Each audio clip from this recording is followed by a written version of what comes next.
Hey everyone, welcome to the webinar. Really glad you could join us for this one. So I think we're going to get started in just a moment. But again, this one, and we're joined by some awesome group of folks here. But we're going to be focusing on making your e-commerce business acquisition ready. And again, in terms of just some of the great talent that we've got here, my name's Andrew Weber. I'm the Director of Insights at Teikametrics. I'll be moderating and really triaging some of the questions that you folks may have. But kind of on the presenter side, I wanted to first introduce Jason McGee, who's the Director of Business Development over here at Teikametrics. He'll be going through kind of the first slides, and then we're going to be moving on. Really proud to be joined by a few guests here. So first is Scott, who's the co-founder of Catching Clouds. And Catching Clouds, for those who aren't familiar, provides outsourced e-commerce accounting services and sales tax management to online sellers, and those online sellers, the revenue ranges kind of from 1 to 50 million. And really their mission is to provide detailed, accurate financials to allow sellers to make great decisions. So really happy to have Scott joining us. And then from the Perch team, we have Chris Bell, who's the CEO of Perch, and he's joined by the VP of Acquisitions, Nate Jackson. And so Perch, they're one of the leading acquirers actually of 7- and 8-figure Amazon FBA businesses around the globe. And really specifically what Perch targets is really those private label brands with winning products across a range of categories. And then they kind of use their technology-enabled platform to grow those brands at scale. So thank you all for being here. Really happy to have you on the line. And thanks again for all your attendees. So I guess, since we have a lot to cover, I think it's maybe worth just quickly going over a brief overview of Teikametrics and then a quick rundown of what we're going to talk about today. One quick thing as well, I see we have a lot of participants, and if folks don't mind just chiming in and making sure everybody can hear us correctly, just want to make sure. So feel free to post questions in the chat. I know Andrew will go through some of the housekeeping things as well, but love to make sure you guys can hear us okay. Yeah, absolutely. Yeah, let us know if you're having any audio issues. And again, as Jason mentioned, as we go through the presentation, feel free to enter a question into that question box. Again, you don't have to wait till the end, and then we'll get to as many of those in the Q&A portion as we can. And also, just as another reminder, we will be recording this session and sending out a recording along with the slide deck roughly 24 hours following the conclusion of this webinar. So keep an eye out for that. And with that, I'll pass it over to Jason for a quick rundown here. Great. So Andrew, did you want to take this part up to the agenda, sure. Or I'm happy to? Yeah. So I'm happy to do this. So Teikametrics, for those who might not be familiar, so what Teikametrics is, we're a technology platform, and really what we do is we help some of the largest brands and even ones that are much smaller, upstart brands, really just maximize their advertising across Amazon and Walmart. And we really focus on your specific goals as a business, whether that's growth, whether that's maximizing profitability, and really tailoring your advertising to meet those goals. And for those that want it, while we offer a SaaS product, we also offer expert analyst support for those brands that really need that or are looking for that extra additional support. So you can see some of the brands we work with down here. Yeah, I know Jason will talk a little bit more kind of about what we do and really our expertise, but just really getting into what we're going to be covering today. So the first is, again, Jason's going to be talking about really thinking about the initial stages, really prior to an exit. What are the things that you should really be focusing on to get your business in the best possible place? And we're really looking at this from an Amazon point of view, although we'll be talking a little bit about Walmart kind of on the whole. But what does it take operationally, and especially when it comes to where you want to rank, et cetera, to set yourself up for an exit? And then next, we're going to be passing it over to Scott, really to talk about the deep financial aspects. Really, what aspects of your financials do you really want to focus on to get yourself just in a good place prior to really having those deeper acquisition conversations? And then finally, pass it over to the Perch folks, who are really going to think about what should be your thought process when you're starting your acquisition process. What are some of the goals that you may want to have? And really, it's a really great way of kind of shaping how you should be thinking about this process, and really in conjunction of what your goals may be just as a whole. And then again, we'll wrap up with some Q&A. So again, feel free to, as those questions pop up in your head, pop them in that question box, and we'll get to as many as we can at the end of the presentation. And with that, I'll pass it over to Jason.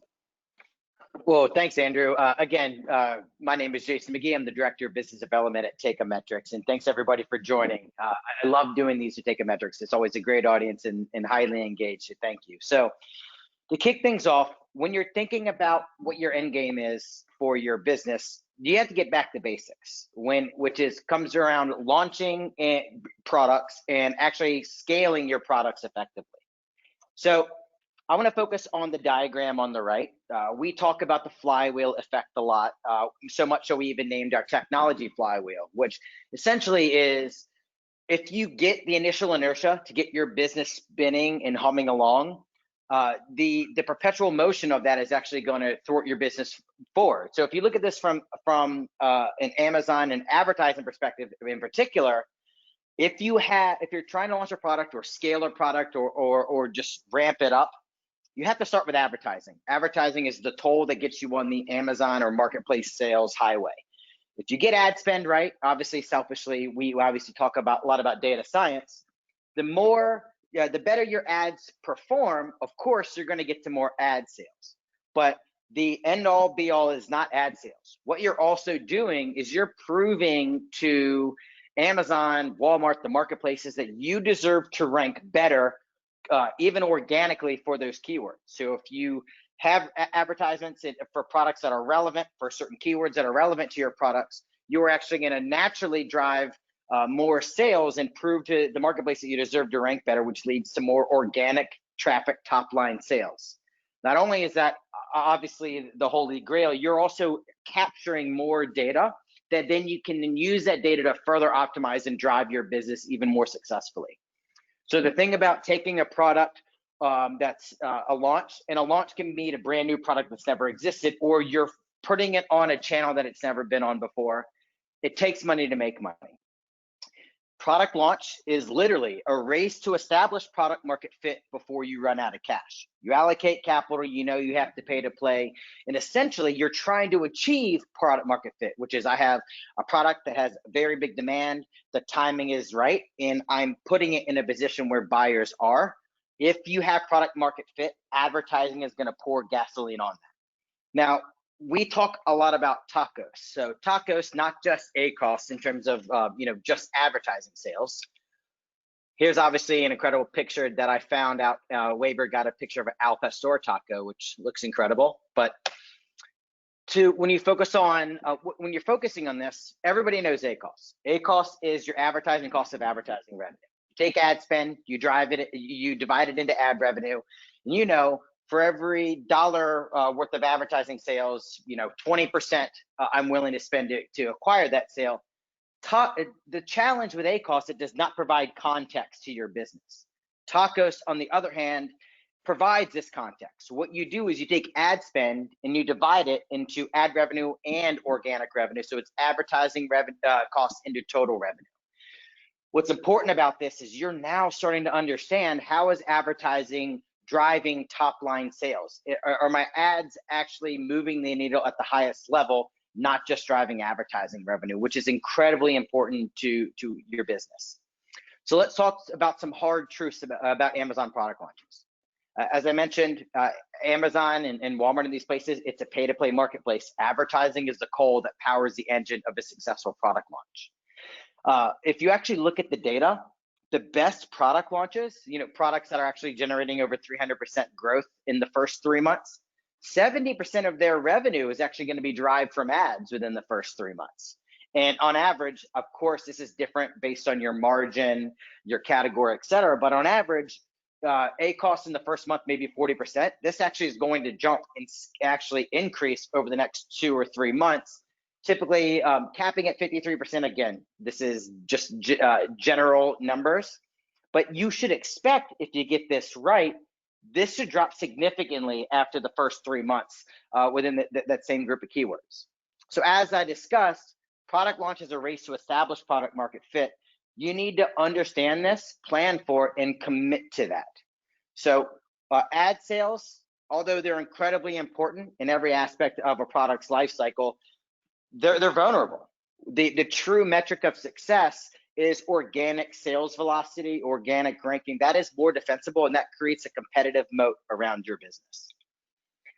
So when you're thinking about maximizing your growth and you're launching a product, you should also consider, where am I going to launch this product? Is it just going to be Amazon? Is it going to be Amazon domestically, Spain, like EU5, Canada? Am I going to go to another marketplace? The questions you really need to ask yourself are, if you were to launch this product on multiple channels, do you have inventory on hand? We all know the killer of a product launch or product bestseller rank is stocking out. So do you have enough inventory on hand to satisfy that? Can you scale? Can I add on more channels without doubling my workload every single time? Alongside of the scaling aspect is logistics. How are you fulfilling? Do you use a 3PL that can satisfy both Amazon and Walmart, as an example? What's expected in listing and getting off the ground in other markets that is maybe different on one channel compared to the next? And then, very importantly, who is your target demographic, and where are they shopping? Where are they buying?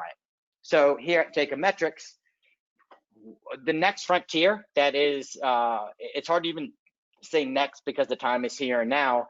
We are seeing an incredible amount of sellers flocking to Walmart. And you can obviously see the numbers here. Also, you saw in Q1, Walmart's e-commerce segment grew at 74% year over year, when I believe Amazon's is at 24%. I've talked to Nate, Scott, Chris, everybody on the call here today.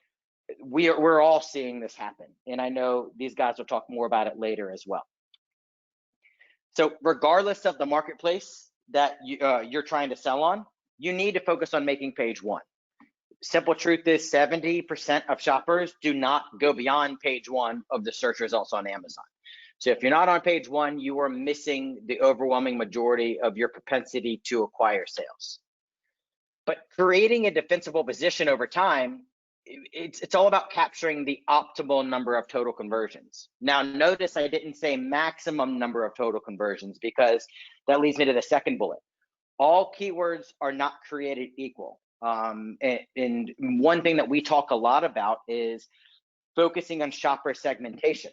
So if I'm trying to, I'll use this example throughout for consistency, but if I'm Nike and I'm trying to sell Nike running shorts, I don't want to overly invest in my turn Nike running shorts, because I don't want to maximize my sales for my own brand term, because I could be cannibalizing my organic sales. However, I may want to go after competitor terms or generic terms. All of those different types of terms have a different value, and the value per click and sale are different for each individual keyword.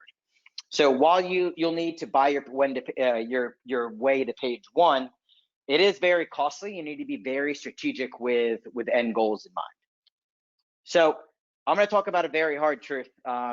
Andrew Weber, I'm just going to put you on the spot here. You wrote an incredible piece about this. I believe it was it in Marketing Land? But I believe That's correct, yeah.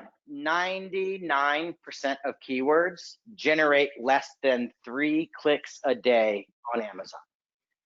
Say that again. Less than 1% of keywords generate at least 3 clicks a day. So in the grand scheme of things, from a percentage perspective, that's a very, very small subset of keywords. So that means very few keywords actually truly matter from a volume perspective. Actually, if you look at the numbers, in successful product launches by month 6, 90% of your advertising revenue is going to come from your top 14 keywords. So it's incredibly important you do not fall into the keyword long tail trap of trying to identify every variant, misspelling, 5-word phrases. I mean, you have to find that balance, because it's very costly to chase after every one of them, and you may put a lot of time and effort into keywords that generate not even a blip on the radar in terms of where your revenue comes from. And when you look within these keywords, once a search is actually performed on Amazon or a marketplace, only a small portion of those products showing up on that page actually matter. So let's back this up by a little more data. So let's look at the top 3 organic result conversions here. Meaning, if I were to type in, going back to my Nike example, if I were to type in Nike running shorts, which would be a branded term, or if I type in men's blue 7-inch inseam running shorts, Now, people would think, okay, well, the top 3 organic keywords, I mean, you can see on the branded side, makes sense. If I'm searching for Nike running shorts and that shows up, the conversion rate of the top 3 placements organically is incredible. But the thing is look at the category terms. Although it's not quite as high of a conversion rate, that is meaningful traffic. So if you're ranking very well organically for generic key terms, you actually can see a material impact on your business. And that's only exponentially raised when you actually look at the number of search terms. 78% of search terms on Amazon are generic in nature. That means they're not specifying a brand, using Nike as an example. That means they're going out there and looking at generic terms. So if you have very, very good conversion rates on generic terms, if you rank organically and with advertising, and you just have, 4x the amount of traffic coming from generic keywords. This is an incredible aspect for you to focus on your business. So what are the barriers to getting to page 1? Well, first off, if you're rolling out a brand new product, you're not going to have brand recognition yet. So you're not going to get a lot of volume if you're creating and you're just getting out of the gates and you just launched a new product. You should focus less on your brand term because people don't know to search for it yet. You should be focusing very heavily on the category terms, more specifically the ones with very high search volume. So on Amazon and Walmart, your product's history of consistent conversion trumps just about everything else. But the beauty here is, yes, if you have a lot of history organically, obviously that's a good competitive moat. But also know if you're a new coming product, by having advertising be very focused and targeting on those keywords, you're also going to see you're gaining valuable history and improving yourself right within Amazon's algorithm as well. So, dude. Hey, Jason, this is Yep. Chris. I just wanted to jump in and hey everybody, this is Chris Bell from Perch. Just from our perspective, wanted to echo a lot of what Jason's saying here. We'll get to it more in our section, but getting high ranking, getting on page 1 of the right keywords, and the right keywords are exactly as Jason's talking about it. Getting on page 1 of the Chris Bell keyword when nobody searches for Chris Bell toothbrushes or whatever is not super impressive. Getting on the first page of search for a generic keyword where people are looking for whatever toothbrushes, and you are up there in the top 5. That, from our perspective, that is what makes a sustainable business, and that's something that we are excited about potentially acquiring. So I know Jason's covering it well, but wanted to throw our 2 cents on top of that. Is that's 100%. That's incredible. I mean, think about that. When you're evaluating a business and they're like, well, look how well I do ranking for my own brand term. You're like, okay, that's nice, but how are you doing in the category? Like, how are you respective to other brands who are competing? Like, when you guys are looking to acquire businesses, I know it's mission critical that they have a very good category presence, right? Exactly. Yeah. 100%. Yeah. So that goes to the do's and don'ts. Like, what you need to do is you need to focus on keywords that have a very good volume. Like, if you're Chris, I think you used the example when we were talking about batteries before.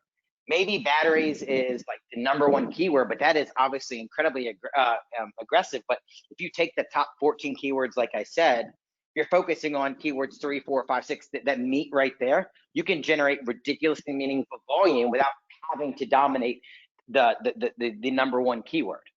But at the same time, too, you don't want to spread yourself too thin and your budget too thin by chasing the unicorn of a long tail keyword. Yeah, you may have 100% conversion rate, but you're generating 1 sale every 2 months.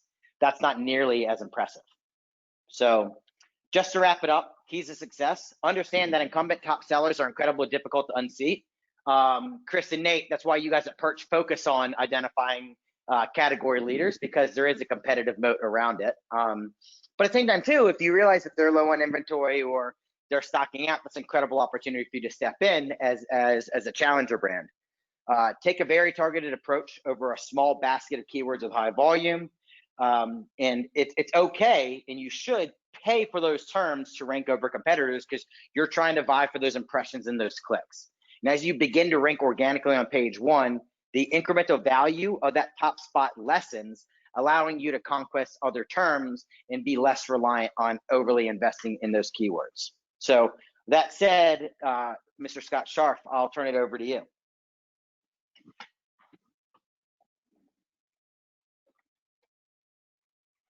You with us, Scott?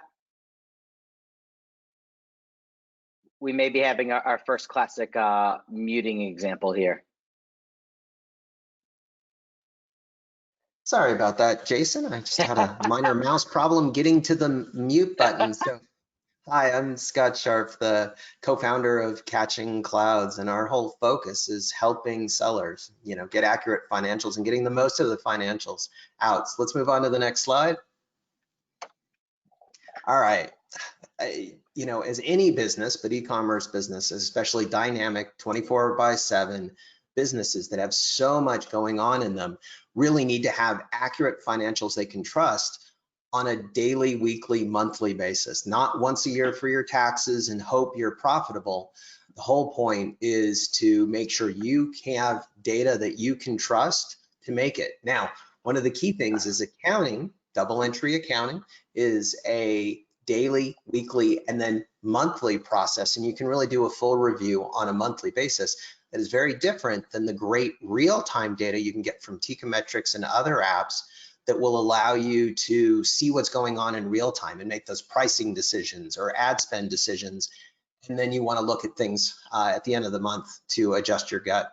But you really want to be able to make those. Now, the other nice thing about accounting is if it's done right, every bank account is in there, every credit card, every merchant account, you're not missing your PayPal account or whatever else on your system. In your accounting, it's actually truth. If everything enters and the balance sheet balances, you can actually trust those numbers. And then you want to make sure you have all of your expenses broken out, what your income is and how that is by channel, and then your inventory and cost of goods sold per channel, so you can understand how profitable your business is. How do each of these break down per channel to make sure that you have the data you need? All right, no, I'm good to go. Jason, you can keep moving the one forward. thing I'll say about that, what's the saying? You can hide behind revenue, but you can't run from your P&L. That is true. The next one, cash flow. Cash is king, okay? You need to monitor and manage your cash flow, which means how much money is coming in, how much is going out, and when. You want to have a minimum of a 4 to 6 week cash projection, depending on what you're doing. But I would think it's better to keep a shorter term one to keep what's going on. If you do want to track over, let's say, a 3-month product launch, you can keep an eye on those things. And the big thing from an accounting perspective, and our controllers will ask what that 3-month target is for when they're going to back off on the marketing spend when they're launching a new product. So we remind our clients to stop spending so much on marketing and pull some profit out of the product. But the big thing you want to know is you want to know what your overhead for payroll and marketing, or payroll and any other overhead you have, so you know how much cash you have available to pay for inventory, to pay for marketing, to pay for growth and invest your business, and then even pull some money out of your business for the owners. But you don't want to be pulling money out and then the next week or 2 weeks later pushing money back in. You want to make sure you know what that flow is. And there are so many profitable businesses that don't manage their cash flow and go out of business. So you definitely want to keep an eye on that. All right. This is my simple version. Chris and Nate will give you a much more detailed view, but our experience doing this for the last year, eight years, is we've seen a number of our clients sell their business. We've talked to thousands of sellers to really understand what's going on. The first thing for us is clean financials. If you don't know how you're doing financially, how are you going to figure out your multiple, what your profit is, what's your EBITDA going to be, to figure out what you're going to get paid for your business? And if you don't have those numbers, that they can't be trusted, it's kind of hard to build that relationship of trust to get someone to buy your business. The other key one that we've seen is people that are brand focused. For our clients that are doing retail or retail arbitrage or whatever else, if you're not tied to a specific brand, preferably your own brand, whether that's private label or not, you can drive it. The next one is strong social media presence. You want to have great reviews. And then in our view, we've seen it's the multi-channel sellers. We love our Amazon only or Shopify only sellers that are doing great. but multi-channel, as long as it's not too many channels, makes great sense. All right. Business resilience. This is kind of near and dear to my heart about, making sure that we have all of our hit by a pus folders, documents set up both personally and for our business, and then for our clients' businesses, to make sure that you're taking the time to look at what it means to be a resilient business. But you really want to diversify your products. Now, not too much, you don't want to dilute, but you might have some products that are great during the summer, but not so great during the winter. You want to make sure you have something that flows and that you have access to products. If you have too narrow of a product and you have supply channel issues, it can be a really big deal. You want to diversify your sales channels. Most of our clients are on Amazon.com, Shopify, eBay, and Walmart. Okay, and maybe Amazon Canada too. And then we have clients on Wish and Wayfair and Houzz and all kinds of other channels, Etsy and others. Now, you don't want to dilute yourself. We've had clients come to us that are on 15 or 20 channels, and we've immediately reviewed their financials, looked at the profitable ones, and dropped down to 5 to 8. You guys know you want to diversify your supply chain. You want to watch out for tariffs. You want to have some U.S. manufacturing, some international, different countries, so that you're not disrupted by all the crazy that's been going on. And then the last one is fulfillment. This one's really tripped people up recently. A bunch of our clients that were FBA only. And if you were 100% FBA, you didn't have a 3PL, you couldn't fulfill any other ways. When Amazon stopped shipping, 90% of their products, you were stuck. You had all of that cash tied up and you couldn't turn it over. So you definitely want to look at expanding that and having at least a 3PL for staging your products or a backup, even if you don't want to fulfill out of it most of the time. So those are the key things that I've seen there. And then process. It's a big thing for us is process. We use a tool called Process Street. Standard operating procedures can suck, but Process Street and other tools help you make them come to life, where you have the training and that they're constantly being updated.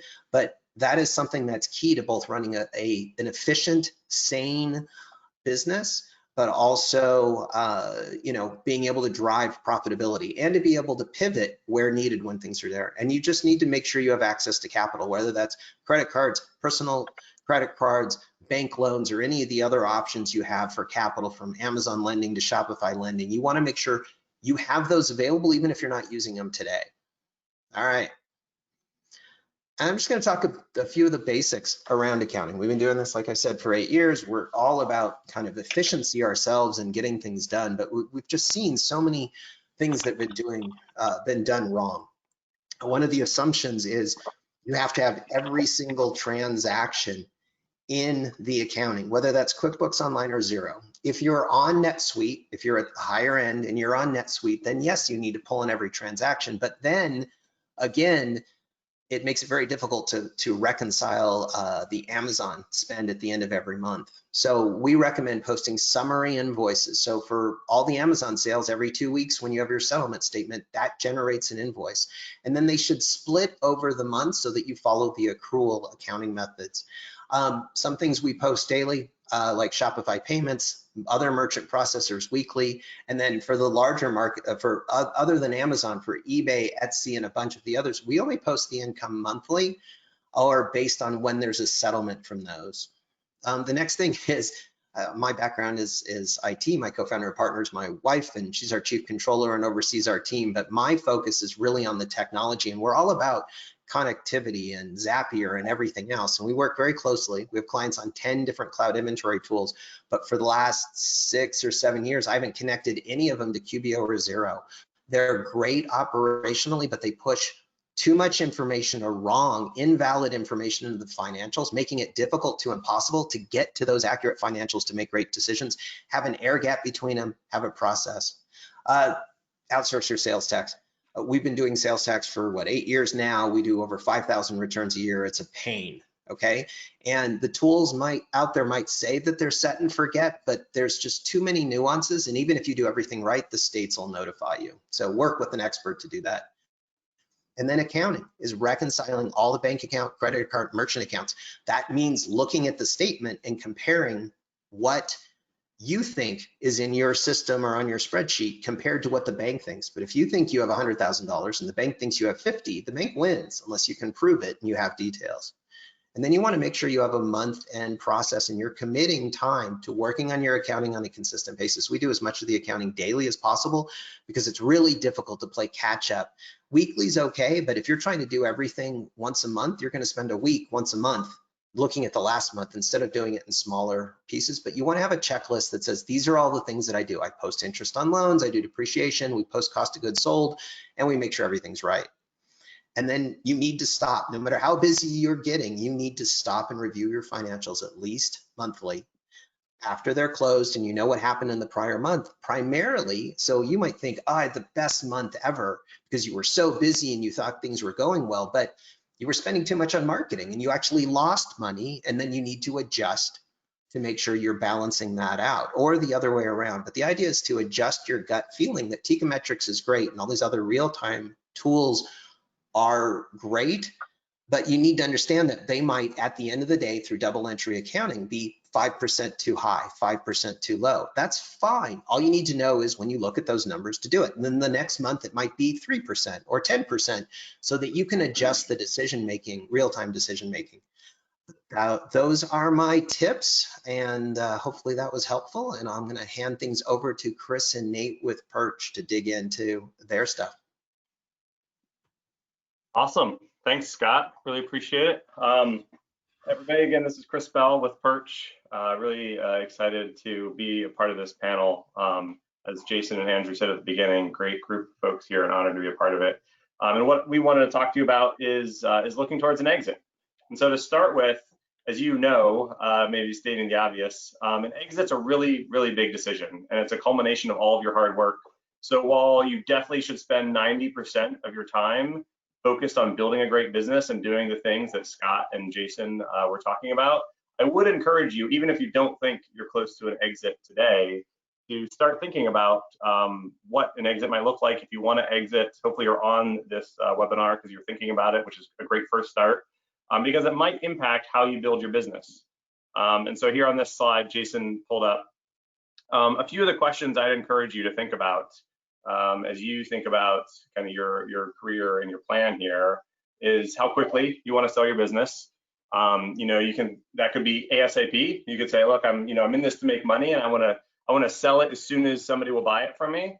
That could be at some milestone. You know, I hear a lot of people say, I want to make $1 million. I want to make $2 million.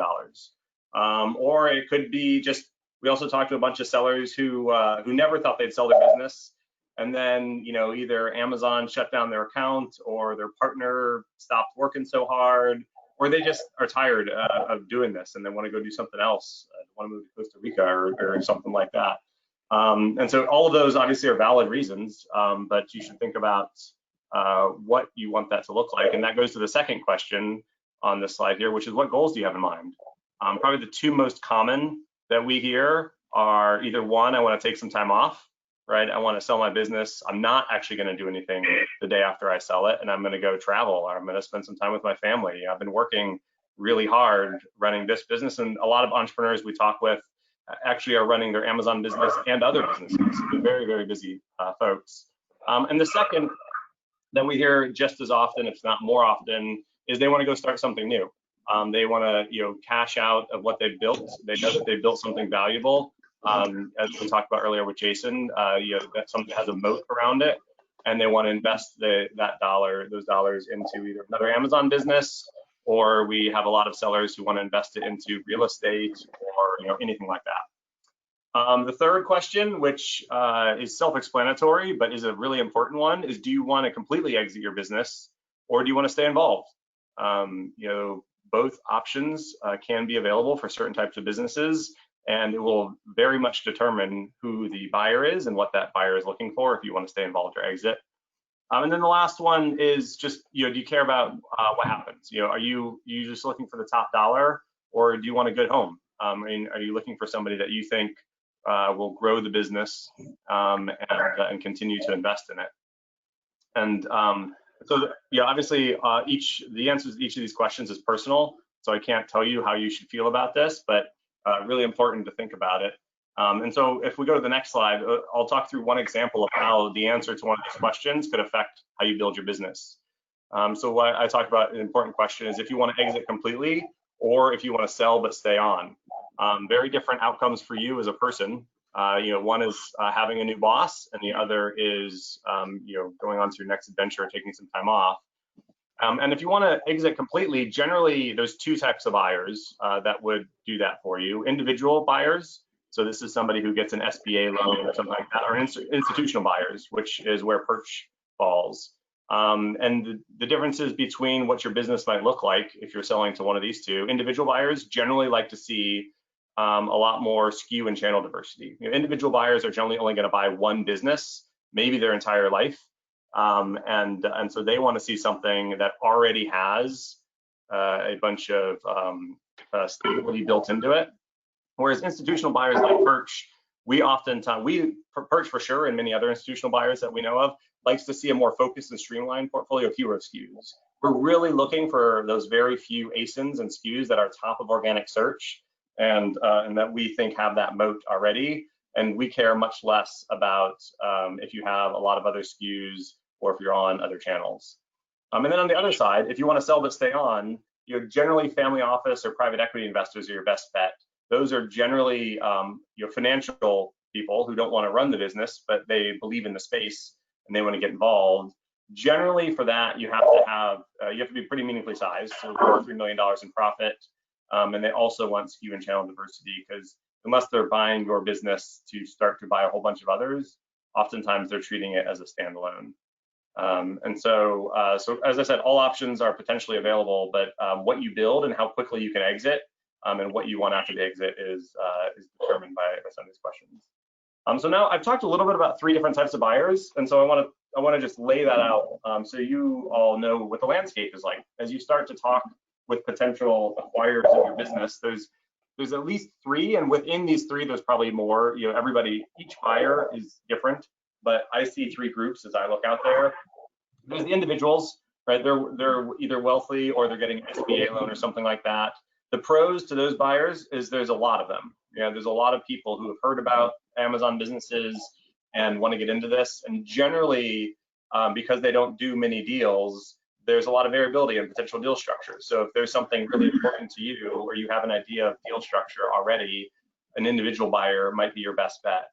On the cons is often it's their first time buying a business, which can mean it could be slow, higher risk of failed transaction. We hear lots of stories about financing falling through on those, or it taking 12 to 14 months to close the transaction. And so my only watch out there is you might get a little bit of a higher price sometimes if you sell to an individual buyer, but you might end up waiting a year for that to come through. Not always, right? Sometimes those go well. And I'm not here to tell you to go one way or the other, just trying to lay out the options. The middle column here is institutional buyers. That's where Perch falls. We have institutional funding. We're repeat acquirers. We operate multiple brands. The pros there is that we can move very fast. And generally, at least at Perch, we try to act with high accountability. We hope that you will go away from a transaction with us telling all of your friends how great that was and how fair we were and transparent we were throughout the process. And so in general, you don't have to worry about surprises, things like that throughout the process. On the cons is we have very focused types of businesses we like, and we have pretty rigid deal structures. And so because we move fast, because we buy a lot of these things, we have a playbook, and that playbook has worked really well for us, and we like to continue executing that playbook. And so we can be a little bit less flexible around those things. But if you're looking for a great home and somebody's who's going to grow your business and can close quickly, this is a good choice. And then lastly is family offices. And these are typically, like I said, investors and not operators. And so they can buy a larger business that maybe other people won't pursue. Institutional buyers like us can usually go after the same size as family offices, but individual buyers typically won't go as big as family offices can. But you likely need to be ready to continue running your business. Depending on your priorities, as I said earlier, that could be a pro. Maybe you love your business. Yeah. Maybe you just want to get some money off the table. And maybe even some of these family offices have really smart people, right? Maybe having a boss to coach you and teach you a little bit could be a great outcome for you. So again, all of these are options. There are a lot of, I actually want to ask the question, but there are a lot of, sorry, there's a pretty bad echo here. there are a lot of good questions around around multiples. So when we get to the question section, we'll ask about this. But just to put something in the back of your minds, Chris and Nate. One of the things that the cover at a later point would be within the buying, whether it's an individual buyer, institutional, or the different structures of who could buy your business, how does that affect the multiple? I don't know if you wanted to talk about that now, if you want to save that for maybe a deeper conversation during the question time, but maybe while we're here, is there anything you can just at least touch on just about multiples with each segment? Yeah, I'm happy to talk about it at a very high level. The first thing I would say about multiples, and you're right, it is the question that we get asked constantly by everybody. Yep. So I know that everybody wants to know the answer. And I know this is a very disappointing answer to that question, but it varies a lot. It varies a lot. So even with our somewhat rigid deal structures, it's rigid in terms of how we think about it, like how we value the business and how we like to have, a similar portion as earn out versus not, things like that. But for example, if we're looking at a business that has maybe good fundamentals, but is a big fixer-upper, then, upfront multiple can be as low as, one turn, 1 year of SDE upfront, and then much more of it as an earnout because there's a lot of risk with that business, right? Maybe it's been out of stock a lot. And so actually even that one turn is more than you've actually made in the last year, but it's what we think this could look like, and we want to see this thing be successful. And then on the high end, right, if you go all the way up to, you have, maybe a 5 or 10 million SDE business, and you're selling to a family office. If you look at like Empire Flippers or Quiet Light Brokerage, some of these guys share some statistics across a broad swath, and you see numbers in there that is high as like a 4.5 times multiple. Which is not typically something that we would do, but if you have a really big business or you have something that's super extraordinary about the business, something even as high as that can happen once in a while. Can you just answer that what SVA means? I'm sure that doesn't come up yet, but I know people will ask. Yeah, sorry, good clarification. SDE stands for Seller Discretionary Earnings. That is effectively your take-home cash after running the business. And at Perch and most places, we always look at what we call TTM, which stands for trailing 12 months. So we want to say over the last 12 months, how much money did you take home from the business after paying for your inventory, paying for your inbound supply chain, paying for your advertising, your FBA fees, your selling fees, any off Amazon advertising like Facebook or social. And so this is the money that is coming into your bank account at the end of every year. Hey, and this is looking forward to the Q&A afterwards. I'm the VP of Acquisitions at Perch, and I get to spend most of my days talking with entrepreneurs about their businesses and walking with them through the transaction process. So I'm excited to share some of that perspective.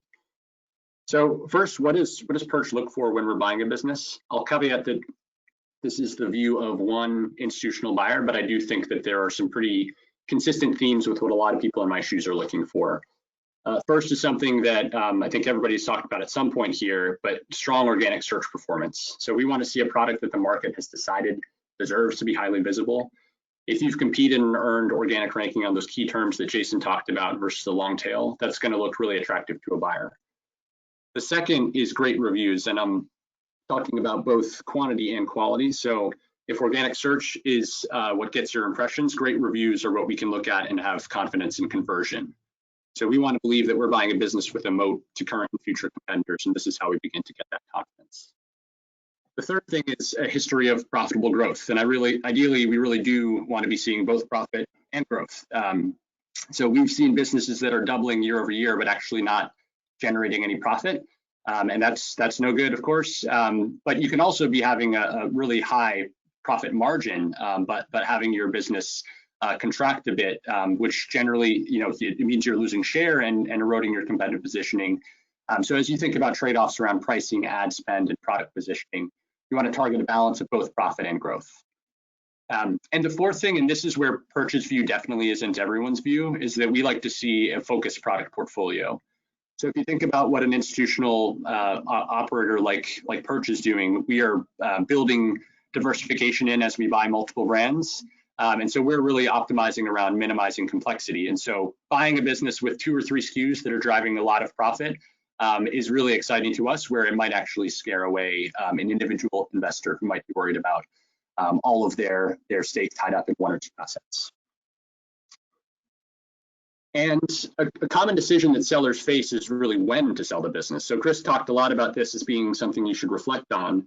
And you know that your valuation is based on historical profit, and so people often wrestle with the temptation to always wait for the next quarter of growth to grow their exit value.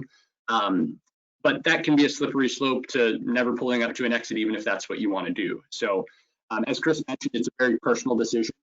But in my conversations with hundreds of sellers, ultimately, I've probably seen 4 common themes in entrepreneurs who have a lot of these boxes checked when they ultimately decide to sell. The first is that they feel like they've taken their growth far enough based on their skill set. So the next horizon might be launching in Europe, or spooling up an entirely new supplier, or moving off of Amazon to new channels. And ultimately, if the incremental value at stake isn't as high as the incremental effort, it might be time to consider a sale. Second is if you're just not loving it anymore. I think most entrepreneurs I speak with loved starting a business. They loved the hustle of getting it off the ground and the excitement of landing on the first page. But they don't actually want to run a Seller Central account their whole life, or at least I haven't met somebody yet. So you do want to pay attention to what gives you energy and whether your role at this point in your growth is doing that. And the third, and this one is obvious, is that you might have a need or desire to free up some cash. So growing businesses, even profitable ones, often consume a lot of cash in inventory and other growth initiatives. And so while the business is booming, the proceeds, you're basically not flowing through to your bank account as much as they could be if you, of course, have an exit. The other thing is that people begin to feel antsy as more and more of their personal net worth is tied up in a single asset. So finally tapping into that and allowing yourself some diversification is also a theme. And the last thing is that people often decide to pursue something new. It may be something personal, it may be something professional, but ultimately people often have some new horizon they want to pursue. And even though this is a role that doesn't take up 50 hours of their time, it's hard to do everything that you want to in life. And there's a point in time for everyone where you might make the decision that the time is right. And so it is largely personal, but you want to consider all these things as you think about what the time is for you. So if you're thinking at some point, hey, I check a lot of those boxes, I might consider selling soon, what do I need to be doing today? The good news, I think, is that 90% of what you're doing already is your exit strategy. So the best thing you can do to position yourself for an exit is to maximize profitability leading up to the sale. And for the most part, that's your goal day in, day out as a business owner in the first place. You want to keep on fighting and maintaining a strong ranking and competitive positioning. You want to manage your inventory well. I think the big emphasis on you're trying to do this anyways, but extra try to do it now is on inventory. You don't want to cut corners such that you run out of stock or you have to pay expensive air freight. Now is the time to really just make sure that you've got an adequate inventory buffer as you end up settling up in some capacity on that anyway. So better just to avoid the costly error of going out of stock. And the extra 10% really is about just getting organized and staying focused. So part of your decision to sell is likely what kind of exit value you'd be looking at.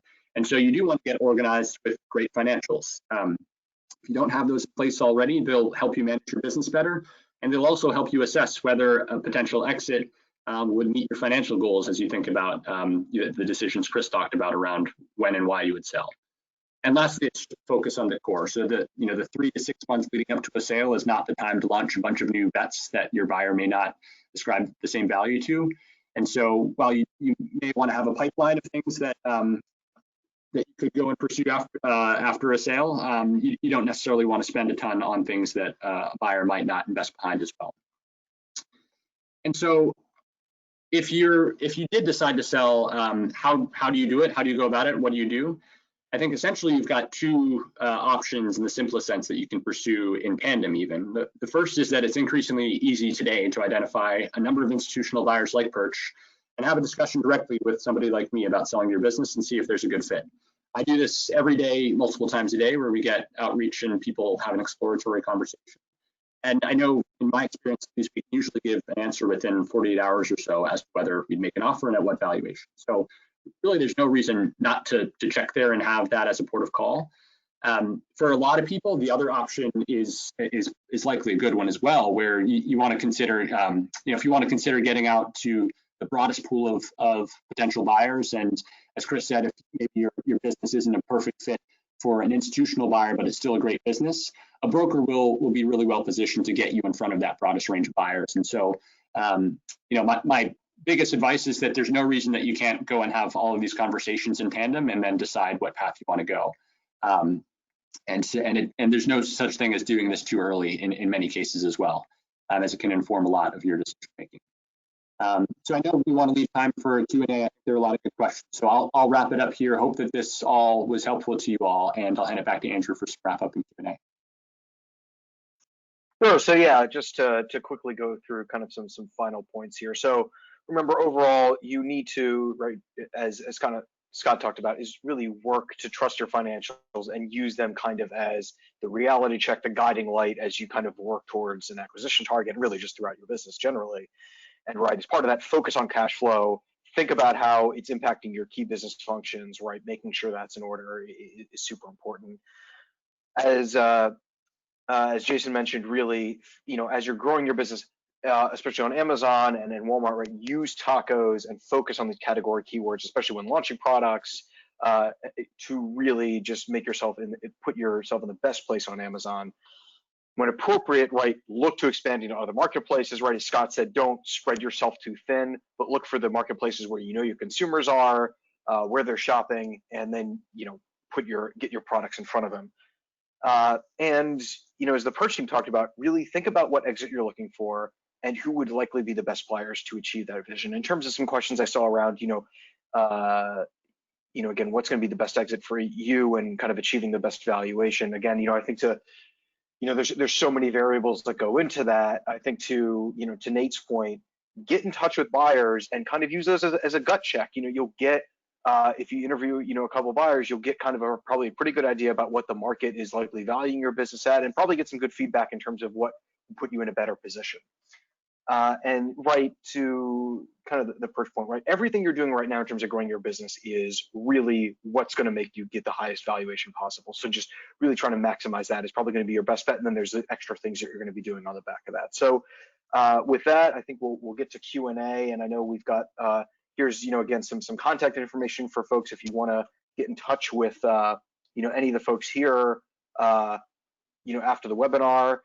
So in terms of some questions, I know we don't have a ton of time, but we definitely have, I saw some great ones in here. So I think that the first one that we can get to is from John Richardson. It's, if you're the manufacturer and you own the patents, how often is this part of the purchase, or organizations kind of only looking at purchasing the e-commerce sales portions of that business? And I think Perch, you probably would be the best people to answer that one. Yeah, happy to. This is Chris. So, hey, John, thanks for the question. So we absolutely would be very happy to speak with you about buying the products and the patents. One clarification, I don't know from your question, we are not manufacturers ourselves. And so if you own a plant and a factory and you'd want us to buy that, that's not something that we do. But we love companies with patents, and obviously all of our companies have trademarks, and we would love to have meaningfully differentiated products. And then, selling through e-commerce channels is great for us as well. So please reach out to either Nate or myself if you'd like to talk more. Great, and this one's possibly for Nate or Chris, but possibly Scott as well, which is really just assuming kind of you're evaluating businesses using a cash accounting method. If a business potentially spent most of their cash on inventory because it was growing, so it's showing that good accrual profit, but kind of lower cash, will that valuation still be based on cash, or are there kind of differences there in terms of evaluation?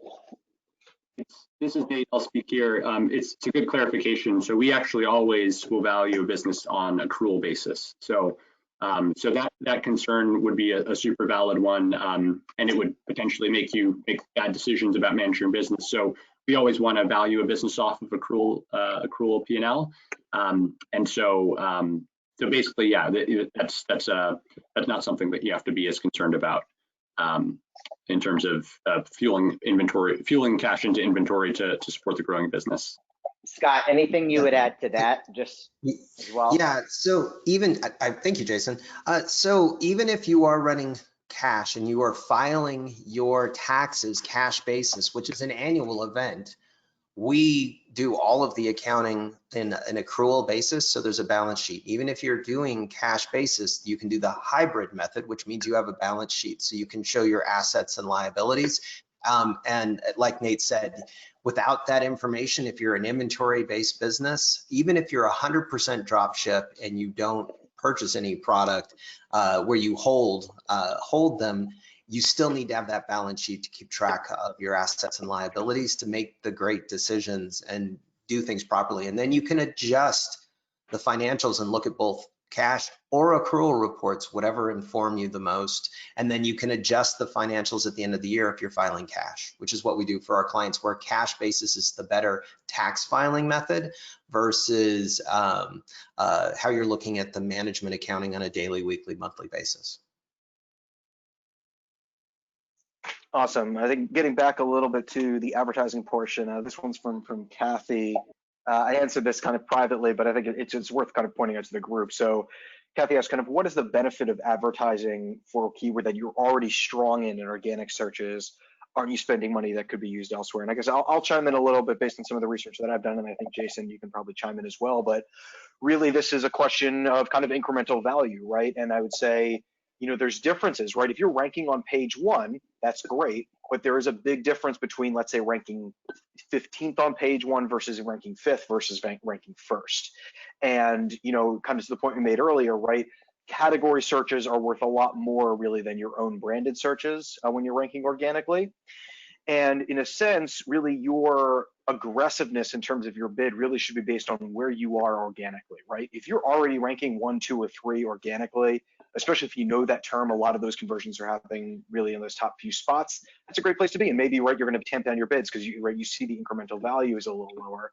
But if you're further down on the page and you know a lot of those conversions are captured by the first 3, 4 results, whatever, that's a point where you say, hey, maybe I do want to be more aggressive so I can, you know, again, outrank some of my competitors that may be on this page. I don't know, Jason, if you want to kind of add anything there in terms of, you know, maybe other things people should be looking out for. Andrew, you nailed it. I'll add a couple more things to that. Number one is there is a very strategic defensive component of still bidding on branded key terms that you rank well on, because at a certain point, you're actually going to have, if you stop advertising on brands, on keywords of your own brand, you're opening it up for competitors to come and conquest you. The fact that you can get away with a higher bid because your conversion rate and therefore your ACoS is very good allows you to make sure that you in theory could spend more money and bid up. But saying that too, if you stop doing that, your competitors can start to conquest you, and if they do that too frequently, it can start to erode market share. The other thing too is you need to focus on the channel that you're selling on. Amazon, the challenge is you can have an organic product ranked organically and have the exact same product advertised. But on marketplaces like Walmart, they will never erode your organic ranking to put in, not say never, but currently today, they do not allow an advertisement to supersede an organic placement. So if you're, it will only help you. And that's the other thing too, is if you have an advertised product, you're not going to have it show up organically as well. So it's also going to depend upon the channel. Great. I think, and this will be our, I think, final question, just because we're running up on time. I think this is a good one for, you know, potentially us and along with the Perch folks. But, you know, in terms of best practices, and we kind of, you know, just talked about some of them from an advertising point of view. But, you know, when you talk about a highly seasonal business, are there other things that those folks should be looking at? And I guess for the Perch folks, you know, do you guys as a, you know, from an acquisition targets, like look at those seasonal businesses as attractive targets? Yeah, I think on balance, it is easier to run a non-seasonal business, because if you're slightly wrong on one inventory order, you know that it's going to just take a little bit longer to pay out, versus if you've got something where half of your sales are in Q4 and you overestimate or underestimate it a bit, the penalties are bigger. But the reality is there are lots of really great businesses that are seasonal, whether it be summer products, Q4 products, Halloween products that folks are still going to be excited about owning. So I think if you are somebody that runs a seasonal business, don't have no fear. There are definitely acquirers that are out there. I think there probably are more individual buyers who would be scared off by that. But somebody like Perch, where we have summer businesses, we have fall businesses, we have Q4 businesses, it's less of a gut check for us, I would say. I don't know if you'd have anything, Chris. No, I just wanted to make sure that the answer was clear. Yes, we would absolutely be interested in exploring an acquisition of your seasonal business, as long as it kind of hits the other things that we talked about in terms of having great ranking and a strong product market fit. Awesome. Well, we're just at time. So again, I just wanted to thank everyone here, Nate, Chris, Scott, Jason, everyone here on the line for joining us. So thanks again. There's going to be more. Again, we'll be sending out a recording of this webinar along with the presentation within 24 hours from now. And hope to see you all again on the next webinar. Thanks again, everybody. Bye-bye. Thanks, everyone.